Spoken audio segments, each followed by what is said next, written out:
అదే RTV app వార్తల్ని క్షణాల్లో చదివే అవకాశం ఉంటుంది. ఒక న్యూస్ పేపర్, ఒక టెలివిజన్ ఛానల్ మీ చేతుల్లో ఎప్పుడూ ఉంటాయి. ప్రస్తుతం మనం వన్ టౌన్ ప్రాంతానికి సంబంధించినటువంటి ఊరుమల నగర ప్రాంతంలో ఉన్నాము. ఇక్కడ మనం ఒకసారి చూడొచ్చు విజువల్స్లో. నిన్నటి నుంచి కూడా ప్రకాశం బ్యారేజ్కి వచ్చినటువంటి వరద నీరు ఉధృతి అంతా కూడా చుట్టుపక్కల ఉన్న పరివాహక ప్రాంతాల మీద పడింది. ముఖ్యంగా ఫెర్రీ ప్రాంతంలో ఉన్నటువంటి వరద నీరు అంతా కూడా చుట్టుపక్కల ప్రాంతాల మీదకి వచ్చింది. మనం చూస్తున్న విజువల్స్లో ఇది ఊరుమల నగర్ సంబంధించి అంటే మునిగినటువంటి ప్రాంతాలన్నింటిలో కంటే ఊరుమల నగరం ఎక్కువ వాటర్ ఇక్కడే ఉందని చెప్పాలి. నిన్నటి నుంచి కూడా మొన్న అర్ధరాత్రి నుంచి కూడా చాలా వరకు నీరంతా కూడా ఇక్కడ వచ్చి చేరిన పరిస్థితి. ఊరుమల నగరం, జోజి కాలనీ, రెడ్డి కాలనీ, ఇలా ఈ చుట్టుపక్కల ఉన్నటువంటి కాలనీలన్నీ కూడా మొత్తం జలమైపోయిన పరిస్థితి. ఇప్పుడిప్పుడే కొంచెం వరద ఉధృతి తగ్గుతుంది. ఒక్కొక్కరుగా వాళ్ళంతా కూడా తమ సామాన్లు తీసుకొని బయటకు వస్తున్న పరిస్థితి. అమ్మా, ఎక్కడి నుంచి వస్తారు? వాటర్ తగ్గినాయా? కొద్దిగా తగ్గినాయి సార్, కొద్దిగా తగ్గినాయి. నిన్న అయితే బాగా ఫుల్గా ఉన్నాయి. ఇంట్లో బాగా మంచాలు, బీరువా ఇవన్నీ పాడైపోయినాయి. అసలు మీ సామాన్లు అన్నీ తెచ్చేసుకున్నారా? ఇంకా ఉన్నాయి సార్ ఇంట్లో. మల్లుడు వస్తే తీసుకెళ్తున్నాడు వచ్చి.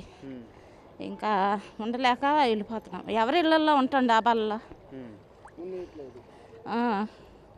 వచ్చినాయి నీళ్ళు. బాగా వచ్చేసి అనుకోకుండా వచ్చేసినాయి సార్.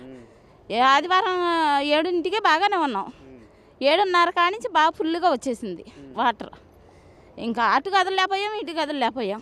ఇక్కడ దాకా మునిగిపోయాం వాటర్తో. మునిగిపోతే వాళ్ళు డాబా వాళ్ళు లాగి లోన్ నుంచోబెట్టారు తీసుకెళ్ళి. ఎప్పుడైనా ఇంత పెద్ద ఎత్తున వరదలు చూసారా అసలు ఎప్పుడైనా? 20 సంవత్సరాల కింద వచ్చింది సార్. 20 దాటింది.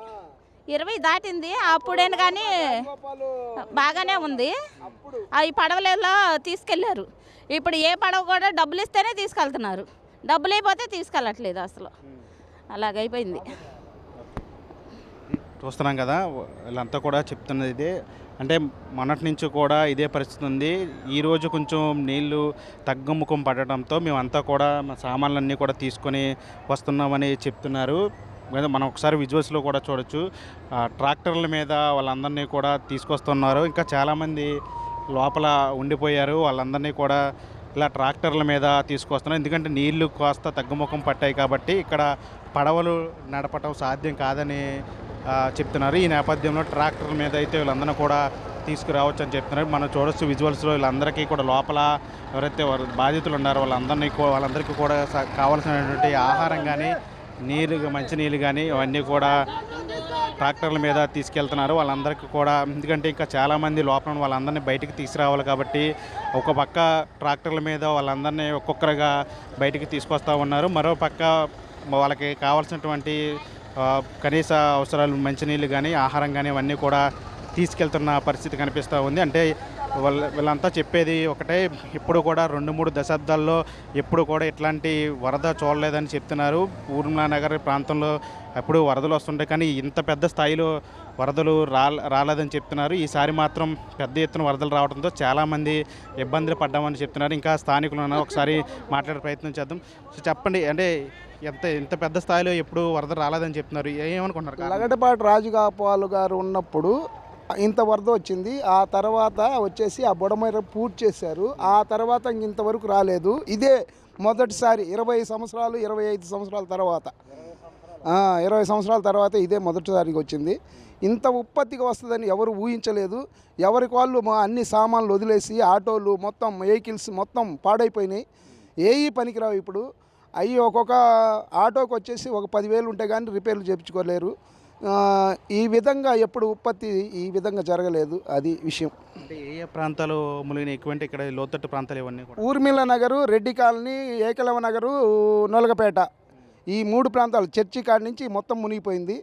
అటు భవానీపురం వాటర్ వచ్చేసి మొత్తం మునిగిపోయింది. అది కిష్ట పొంగేసి ఇది మొత్తం బుడమేరు వచ్చేసి మాకు తన్నేసి మొత్తం మునిగిపోయింది. బుడమేరు కట్ట తెగిందంట, మరి తెలియదు మాకు. అది విషయం. అంటే తగ్గిపోతాయి అనుకుంటున్నారు వాటర్, అంటే ఇంకా మోకాళ్ళ 2 రోజుల తర్వాత ఏదన్నా ఉంటే అది 2 రోజుల తర్వాత తగ్గే ముఖం పడుద్ది. అది విషయం. ఏమండి మీరు చెప్పండి, ఏంటి మీకు ఆహార పదార్థాలు అందించారా? మీకు ఎలా ఉన్నాయి సహాయ చర్యలు? కష్టంగానే ఉన్నాయి. కష్టంగా తన్నుకోవాల్సి వస్తుంది, తన్నుకుంటూ తీసుకోవాల్సి వస్తుంది. సరిగ్గా లేదు అసలు. మీ వాళ్ళు ఎవరైనా లోపల ఉన్నారా? ఇంకా వాళ్ళ కోసమే తీసుకెళ్తున్నాం, మేము కడుపు మార్చుకుంటున్నాం అంతే. సరిగ్గా లేదు అసలు. అందిలేకపోతున్నారు. వాళ్ళకే ఇచ్చుకుంటున్నారు. అయితే ఇది మొత్తంగా చెప్తున్నారు. అంటే లోపల చాలామంది ఉండిపోయారు. ఒక పక్క కొంతమందిని బయటకు తీసుకొస్తున్నా సరే ఇంకా వాళ్ళకి ఆహార పదార్థాలు లోపల చిక్కిపోయినటువంటి వాళ్ళకి ఆహార పదార్థాలు ఇవ్వాలి. కానీ చాలా వరకు కొంతవరకు ఇస్తున్నారు, కొంతవరకు చాలా వరకు లోపల చివరిలో ఉన్న వాళ్ళకి అవన్నీ కూడా అందట్లేదు. ఒకసారి ప్రభుత్వం కూడా దీని మీద దృష్టి పెట్టాలి. ఎందుకంటే లోపల ఇంకా చాలామంది వందలాది మంది లోపల ఉండిపోయారని చెప్తున్నారు. ఒకసారి మనం ఇంకా విజువల్స్లో కూడా చూడొచ్చు. ఇంకా అంటే వాళ్ళకి సంబంధించిన ఆహార పదార్థాలు కానీ ఏమైనా కానీ అన్నీ కూడా వాహనాల్లో తీసుకెళ్తూ ఉన్నారు. ఒక్కొక్కటిగా కూడా తీసుకెళ్తే మనం ఒకసారి విజువల్స్ చూడొచ్చు. వాళ్ళంతా కూడా అంటే వాటర్ ప్యాకెట్లు కానీ లేదంటే ఆహార పదార్థాలు కానీ అవన్నీ కూడా వాళ్ళ లోపల ఇరుక్కుపోయిన కుటుంబ సభ్యుల కోసం వాళ్ళంతా కూడా తీసుకెళ్తూ ఉన్నారు. కొంతసేపటి క్రితమే ఆహార పదార్థాలు వాటర్ ప్యాకెట్లు అన్నీ కూడా ఇచ్చిన నేపథ్యంలో ఇప్పుడు వాళ్ళంతా కూడా తమ వాళ్ళు లోపల ఇరుక్కుపోయిన వాళ్ళకి అవన్నీ కూడా తీసుకెళ్తున్నారు. మనం విజువల్స్ చూడొచ్చు. అంటే వాటర్ కొంచెం ఈ వరదంతా కూడా ఉధృతి కొంచెం తగ్గింది కాబట్టి వాళ్ళంతా కూడా తీసుకెళ్తున్న పరిస్థితి కనబడుతుంది. అమ్మ ఎక్కడికి తీసుకెళ్తున్నారు? మీరు ఏం తీసుకెళ్తున్నారు? ఫుడ్ మీ వాళ్ళు ఎవరైనా లోపల ఉన్నారా? అవును, లోపల ఉన్నారు. తీసుకెళ్తున్నాం ఫుడ్ బయట నుంచి. ఎప్పటి నుంచి ఉన్నారు లోపల? అంటే ఫుడ్ ఈ రోజు తీసుకెళ్తున్నారా లేకపోతే నిన్న కానీ మొన్న కానీ ఎవరైనా అధికారులు వచ్చి?